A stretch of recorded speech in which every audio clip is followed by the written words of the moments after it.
Fala galerinha, tudo bem com vocês? Sabe olhar para um gráfico desse de energia potencial efetiva e analisando a energia total do sistema, você sabe me dizer se a órbita é elíptica, circular, parabólica ou hiperbólica? Bom, se você ainda não viu esse método, acompanha com a gente.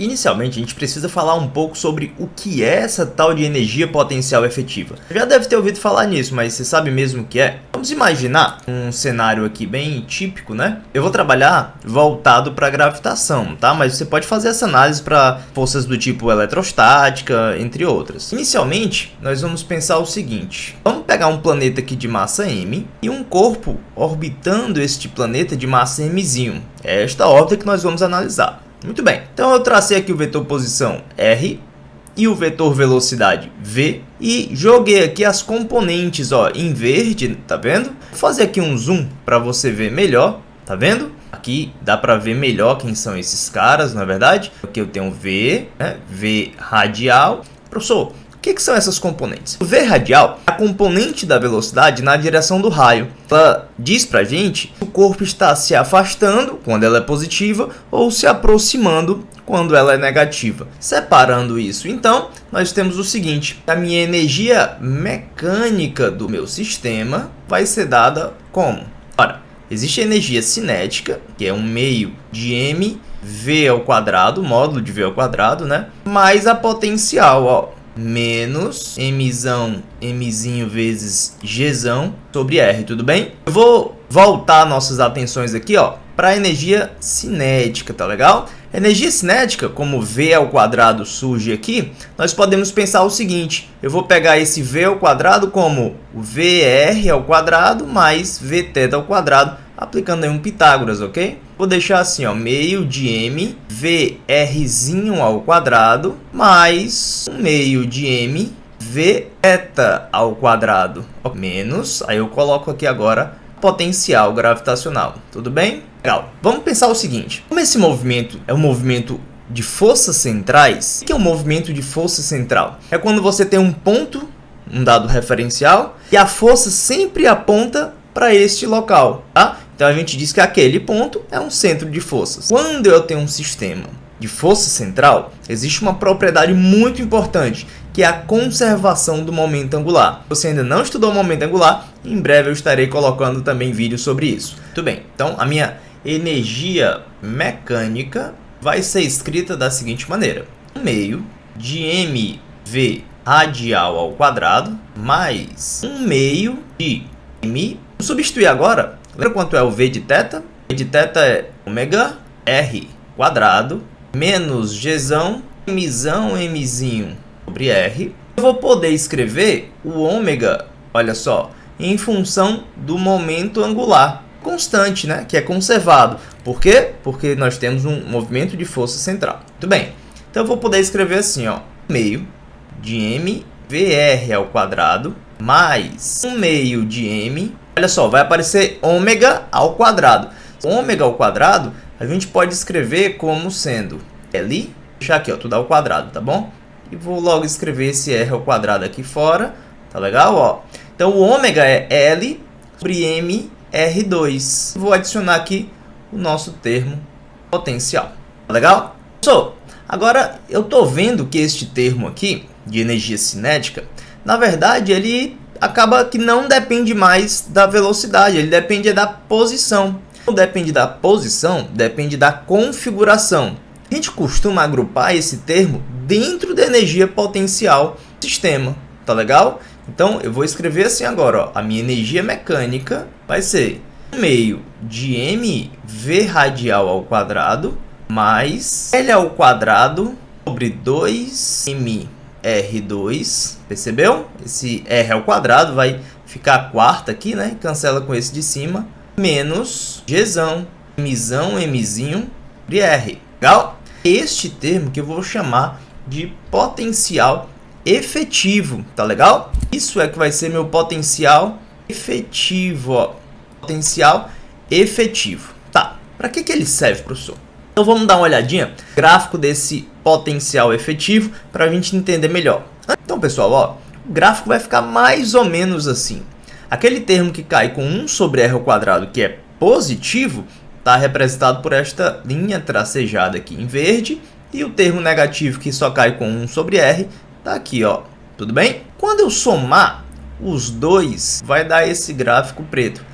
Professor, por que ele fica dessa forma? Olha, quando r tende a zero, eu vou ter duas frações, 1 sobre r ao quadrado e 1 sobre r, para analisar, tá legal? 1 sobre r ao quadrado, ela vai divergir mais rápido.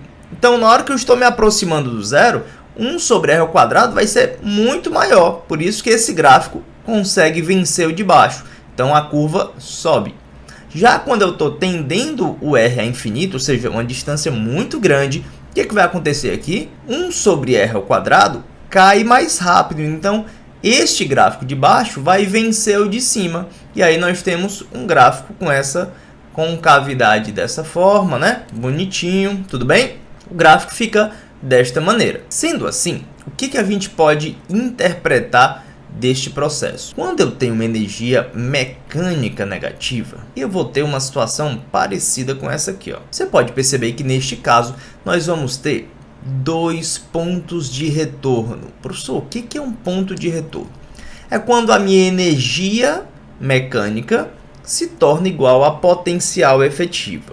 O que vai acontecer? Quando o termo de energia mecânica é igual ao de potencial efetiva, perceba que 1 meio de m VR ao quadrado vai a zero.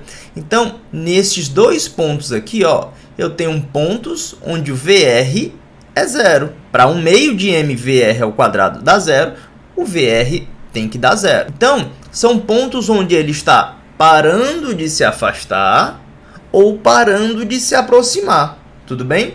São pontos onde o vetor velocidade ele é totalmente perpendicular ao vetor raio.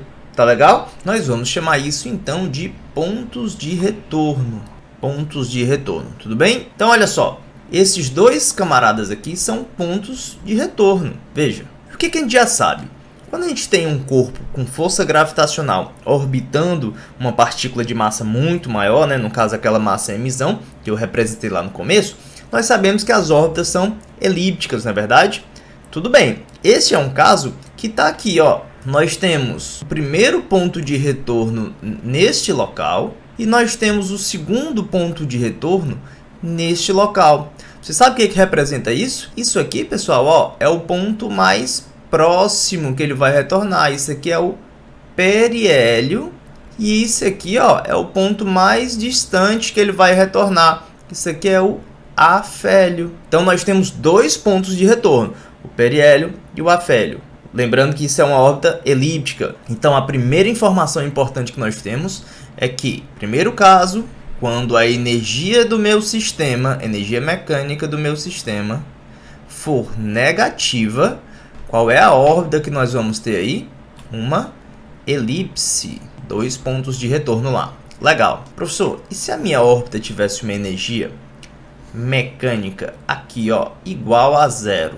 O que ia acontecer? Nesse caso, pessoal, quando a gente tem uma energia mecânica igual a zero, a órbita está exatamente na transição ali. Ela vai ser uma parábola, tá legal? Então, o segundo ponto que nós temos aqui, ó, quando a energia mecânica é igual a zero, nós vamos ter uma órbita parabólica, ou seja, é uma parábola, tá legal? Neste caso da parábola, ó, nós só temos um ponto de retorno, tá legal? Um ponto de retorno. Aqui é o ponto de retorno da parábola, ó. Ela pode vir lá do infinito, a partícula, né? Ela vem lá do infinito, chega aqui, no caso, seria o vértice da parábola, né? E depois retorna. Professor, e para finalizar, se eu tivesse a minha energia mecânica aqui, ó, maior que zero, ó. Se eu tivesse a minha energia mecânica aqui maior que zero, bom, teria também apenas um ponto de retorno, que é exatamente aqui, só que neste caso nós vamos ter uma órbita hiperbólica. Então, a minha energia mecânica, quando é positiva, neste caso ela vai ser uma hipérbole. Muito bem. Olha só, então analisando esse tipo de gráfico, você já vai ter que ficar muito atento, né? Energia potencial efetiva em função de R, você já pode perceber que tipo de órbita aquele corpo vai estar realizando em torno de uma massa fixa, tudo bem? Bom, um ponto importante também para a gente finalizar é este ponto aqui, ó. O que representa o valor mínimo desta configuração? Se você fizer esse teste, ó, o valor mínimo é onde a derivada vai ser zero, concorda? Onde é que a derivada vai ser zero aqui, ou seja, o gráfico não vai ter inclinação? É justamente na posição de maior estabilidade, olha só. Maior estabilidade. Alguém sabe dizer que situação é essa? Se você pensou circunferência, você acertou. É exatamente neste ponto que nós vamos ter uma órbita de forma circular, tá legal? E você pode fazer essa continha aí, se você já souber derivar, você pode pegar aquela expressão de energia potencial efetiva, derivar e igualar a zero, você vai justamente encontrar a situação onde a força resultante centrípeta é igual à força gravitacional e onde o raio é o próprio raio de curvatura. Bom, e se você gostou, já dá uma curtida aí, dá um like, não deixe de se inscrever no canal e até mais.